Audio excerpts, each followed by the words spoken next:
दोस्तों आज जो हम आपके लिए वीडियो लेकर आए हैं उसमें हम आपको बताएंगे कि जीएसटी नंबर लेने के बाद आपको किन 6 बातों का ध्यान रखना बहुत ज़रूरी है। अक्सर क्लाइंट्स अक्सर जीएसटी नंबर लेने के बाद ऐसी गलती करते हैं और इन बातों को बिल्कुल सरे से इग्नोर कर देते हैं। तो सबसे पहले आपको क्या करना होता है, आपको अपनी दुकान के बाहर साइन बोर्ड लगाना होता है या फिर पेंट कराना होता है। जो भी आपका फर्म का नाम है, फर्म का नाम लिखाओगे आप, आपका जीएसटी नंबर आप लिखाओगे, साफ साफ विजिबल होना चाहिए। इसी तरह आपका जो कॉन्टैक्ट नंबर है वो कॉन्टैक्ट नंबर भी विजिबल होना चाहिए। ठीक है। अगर मान लीजिए आपका जो बिजनेस है वो किसी मल्टी स्टोरी बिल्डिंग में है, तो जहाँ पर एंट्रेंस होता है, मान लीजिए ये एंट्रेंस है, तो एंट्रेंस पे बहुत सारे साइन बोर्ड लगे रहते हैं अलग अलग, कि फर्स्ट फ्लोर पे ये दुकान है, सेकंड फ्लोर पे ये, तो वहाँ लिखा होना ज़रूरी है। इसी तरह मान लीजिए आपने घर में मान लो आपका बिजनेस जो प्लेस है वो घर का है, रेसिडेंशियल एड्रेस ही है, और वहाँ आप first floor, second floor, ground floor पे काम कर रहे हैं, तो वहाँ अलग अलग साइन बोर्ड लगे होने चाहिए। या फिर जो मेन गेट है घर का, वहाँ पर आपके पास एक साइन बोर्ड होना चाहिए जहाँ पर ये बताया गया हो कि भाई फर्स्ट फ्लोर पे ये बिजनेस है, सेकंड फ्लोर पे ये बिजनेस है, थर्ड फ्लोर पे ये बिजनेस है। तो ये साइन बोर्ड होना ज़रूरी है। दूसरी बात ये कि जो आपका दुकान है या जो भी आपका ऑफिस है, वहाँ पर आपको अपने अंदर, दुकान के अंदर आपको ये सर्टिफिकेट फ्रेम कराकर लगाना बहुत ज़रूरी है। कभी भी जीएसटी डिपार्टमेंट वाले आते हैं तो ये सर्टिफिकेट देखते ज़रूर है। तीसरी बात, आपको अपना बिजनेस करंट अकाउंट खुलाना है। लोग बाग क्या करते हैं, सिर्फ सेविंग अकाउंट से काम कर लेते हैं, सोचते हैं चलो ठीक है सेविंग अकाउंट से काम चल रहा है, इसी से चलाते रहो, करंट अकाउंट की क्या ज़रूरत है। अरे नहीं भाई, आपको बिजनेस करंट अकाउंट खुलाना ज़रूरी है। फिर करंट अकाउंट में भी लोग क्या होशियारी दिखाते हैं कि वो इंडिविजुअल करंट अकाउंट खोल लेते हैं। ठीक है साहब, करंट अकाउंट ही तो है। नहीं सर, आपको बिजनेस करंट अकाउंट खोलना ज़रूरी है। ठीक है। अब करंट अकाउंट से रिलेटेड या बैंक अकाउंट से रिलेटेड जो गलती करते हैं लोग बाग, उसमें कुछ खास बातें हैं जो मैं आपको समझाता हूँ। लोग करते क्या है, जो चेक आपके अकाउंट में, जो भी चेक, आरटीजीएस, एनईएफटी या ऑनलाइन ट्रांसफ़र आता है, इसी तरह जो आप अपने बैंक अकाउंट में कैश डिपॉजिट कराते हो वो, या फिर फ़ोन पे, गूगल पे, पेटीएम या अदर यूपीआई से जो भी पैसा आपके बैंक अकाउंट में आता है, देखो इस बात पे मैं बहुत ज़्यादा जोर दे रहा हूँ, कैश डिपॉजिट में सबसे ज़्यादा लोग बाग गड़बड़ कर रहे हैं, उसके बाद फ़ोन पे, गूगल पे में गड़बड़ कर रहे हैं। लोग करते क्या हैं, जो चेक से, आरटीजीएस से, एनईएफटी ऑनलाइन ट्रांसफ़र से पैसा आता है बैंक अकाउंट में, उसको तो सेल में काउंट कर लेते हैं, लेकिन जो कैश जमा कराते हैं तो उसको भूल जाते हैं सेल में काउंट करना। इसी तरह फ़ोन पे, गूगल पे, पेटीएम, यूपीआई से जो पैसा आता है उसको सेल में काउंट करना भूल जाते हैं। ये आप लोग सबसे बड़ी गलती कर रहे हो।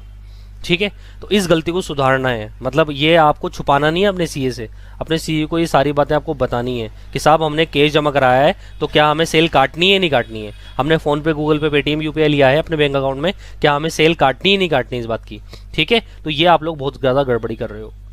अब चौथी बात चौथा काम जो आपको करना होता है, जो ध्यान में रखनी होती है, चौथी बात वो है बिल बुक छपवाना। बहुत सारे लोग सॉफ्टवेयर से काम करते हैं, तो सॉफ्टवेयर वाले लोगों को बिल बुक छपवाना या वाउचर बुक छपवाना ज़रूरी नहीं है। वो अपने सॉफ्टवेयर में अकाउंट्स मेंटेन कर सकते हैं, आराम से हो सकता है। लेकिन जो लोग सॉफ्टवेयर से काम नहीं करते हैं, मैनुअली काम करते हैं, उन लोगों को अपनी सेल की बिल बुक छपवानी ज़रूरी होती है, और जो भी एक्सपेंस होते हैं या फिर परचेज के लिए कभी कभी वाउचर बुक छपवानी ज़रूरी होती है। तो ये काम बहुत ज़्यादा ज़रूरी है, कोई भी ऐसा काम नहीं है जो आप छोड़ सकते हो। इसके अलावा कुछ फाइल्स मेंटेन करनी होती हैं आपको, किसकी, जो भी आप माल खरीदते हो उन सब के परचेज के जीएसटी की बिल हों या बिना जीएसटी वाले बिल हों, सारे परचेज की बिल की अलग फाइल होनी चाहिए आपके पास। इसी तरह आप फिक्स एसेट खरीदते हो, जैसे कंप्यूटर, मोबाइल, एसी, ठीक है, या फर्नीचर कोई खरीदते हो, उसके लिए फिक्स एसेट की अलग से आपके पास फाइल होनी चाहिए। इसी तरह जो अभी आप एक्सपेंस करते हो, रेंट के बिल, रेंट की रसीद हो गई, आपकी इलेक्ट्रिसिटी बिल हो गई, पेट्रोल के बिल हो गए, और भी दूसरे जितने भी खर्चे आप मानते हो, सैलरी स्लिप वगैरह, वो सारे एक्सपेंस की फाइल आपकी अलग से होनी चाहिए। तो सारे आपको मेंटेन करने ज़रूरी हैं। सबसे लास्ट और सबसे इम्पोर्टेंट बात, जिसमें बहुत बहुत बहुत ज़्यादा गलती करते हैं लोग बाग, क्लाइंट को ये मालूम ही नहीं होता कि मंथली 2 रिटर्न जाती हैं जीएसटी की। तो मैं बता देता हूँ आपको कि मंथली आपकी 2 रिटर्न जाती हैं। आपकी पहली रिटर्न जाती है जीएसटीआर 1, जिसमें आप सेल की रिटर्न आप देते हो, मतलब जो भी आपकी सेल के डेटा होता है वो जीएसटीआर 1 में जाता है, जिसकी लास्ट डेट है हर महीने की 11 तारीख। अगर 11 तारीख से एक दिन भी ऊपर होता है तो आपको 50 रुपये पर डे की लेट फीस पड़ेगी। ये बात आप लिख कर रख लो। होता क्या है, क्लाइंट सोचता है अरे यार 1-2 दिन में क्या होता है, 1-2 दिन में क्या बिगड़ जाएगा, मेरा दोस्त ये कह रहा था, मेरा जानकार ये कह रहा था, मेरा सीए ये कह रहा था। तो भाई साहब ऐसा है, आपका सीए, आपका दोस्त, आपका जानकार कुछ नहीं करता। यहाँ जो होता है सिस्टम से होता है सब कुछ। ठीक है, हमारी और तुम्हारी नहीं चलती यहाँ पर सिस्टम की चलती है। इसी तरह GSTR जो 3B है उसमें हमारी जो GSTR 1 से ऑटो पॉपुलेट होकर सेल आती है, और जो भी हमारा परचेज होती है, जो उसका इनपुट होता है, वो सारी डिटेल इसमें जाती है। उसकी लास्ट डेट है 20 तारीख, हर महीने की 20 तारीख। 20 तारीख से ऊपर एक दिन भी हुआ तो क्या नुकसान होंगे, वही 50 रुपये या 20 रुपये की पर डे की लेट फीस लगती है। अब एक खास बात जो GSTR 1 से रिलेटेड है वो समझानी है। होता क्या है दोस्तों कि लोग बाग अपनी जब बिल बुक लेकर आते हैं तो उसमें बिल बुक में GST नंबर गलत लिखे आते हैं, पार्टी का नाम गलत लिख लेते हैं, उनको पता ही नहीं होता कि किस तरह GST का बिल काटना है।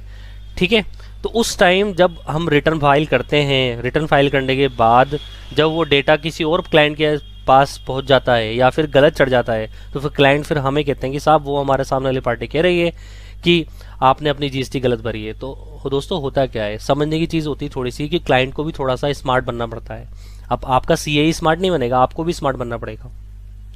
आपको अपना डेटा पूरा प्रॉपर मेंटेन रखना है ताकि आप सही डेटा अपने CA को दे पाओ।